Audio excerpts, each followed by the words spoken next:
Hello বন্ধুরা, আপনারা কেমন আছেন? নিশ্চয়ই ভালো আছেন। আজকে একটি নতুন ভিডিও নিয়ে আসছি, সেটি হচ্ছিল মাইক্রোসফট অফিস বা এমএস ওয়ার্ড ফাইল কীভাবে রিকভার হবে। অনেক সময় ফাইলগুলো মিসিং হয়ে যায়, করাপ্টেড হয়ে যায়। এই করাপ্টেড ফাইলগুলোই আমি আজকে রিকভার দিয়ে ফাইলটি কমপ্লিট করবো। তাহলে বন্ধুদের সাথে যখন ফিরে আসছি একটু করে,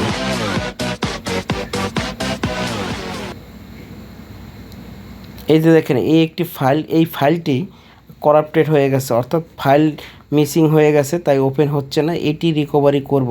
তাহলে আমরা ওয়ার্ড ফাইলের একদম কর্নারে যাই, এখানে ফাইল থেকে এটি আমরা আবার ওপেন করব। যে ফাইলটি আমরা রিকভারি করব সেই ফাইলটি আমরা এখান থেকে সিলেক্ট করব, অর্থাৎ যে ফাইলটি আমরা ডেস্কটপে রাখছি, ডেস্কটপ থেকে আমরা এই ফাইলটি দেখেন এটি সিলেক্ট করব। সিলেক্ট করার পরে দেখেন এই যে নিচে সার্চ বাটনে লেখা আছে এনি ফাইল, এখান থেকে আমি এখান থেকে একটি অপশন সিলেক্ট করব। সেটি হচ্ছে একটু নিচে আসি, দেখেন নিচে আসলে বুঝতে পারবেন। আমার একটু রেজুলেশন খারাপ, তাই একটু অনেকটা বোঝা যাচ্ছে না, কিন্তু আপনারা একটু ভালো লক্ষ্য করলে বুঝতে পারবেন।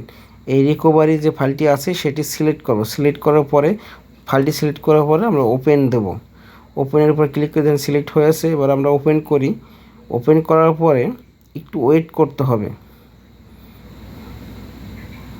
একটু ওয়েট করি। এখনই কিন্তু রিকভারি হচ্ছে।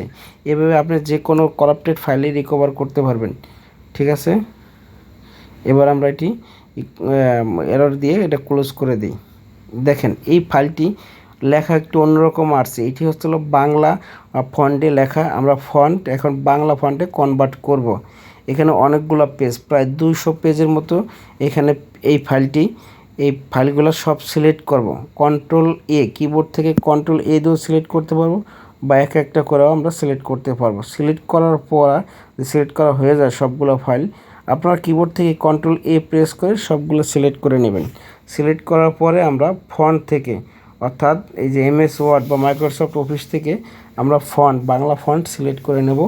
সিলেক্ট করে নেওয়ার পর দেখেন সবগুলো লেখা আবার একইভাবে চলে আসছে, অর্থাৎ বাংলা ফন্টে চলে আসছে। এরকম আমাদের যদি কোনো ফাইল কম্পিউটার থাকে, তাহলে সবগুলো ফাইলেই আমরা এইভাবে আমরা রিকভারি করতে পারবো। দেখি এটা সেভ দিয়ে রাখি। সেভ দেওয়ার পরে আমরা আরেকটি ফাইল এখান থেকে ট্রাই করব, ঠিক আছে।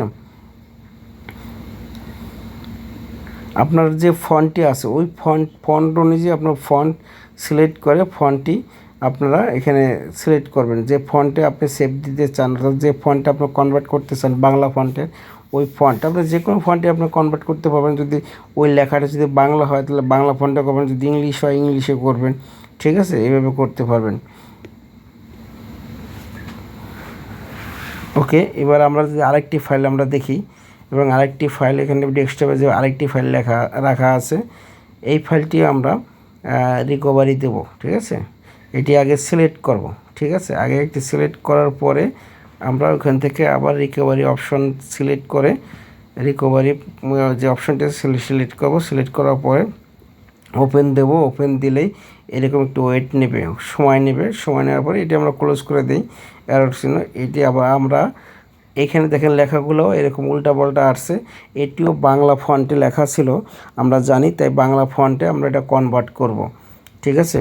কন্ট্রোল এ দিয়ে সবগুলো সিলেক্ট করি। সিলেক্ট করার পরে আমরা ফন্ট চেঞ্জ করে দিই। এই ফন্টটি ছিল সুতুনি ইএমজি, আমার জানা আছে, তাই সুতুনিতে আমরা কনভার্ট করলাম। কনভার্ট করার পর দেখেন সবগুলো ফাইল কিন্তু আবার ফিরে আসছে।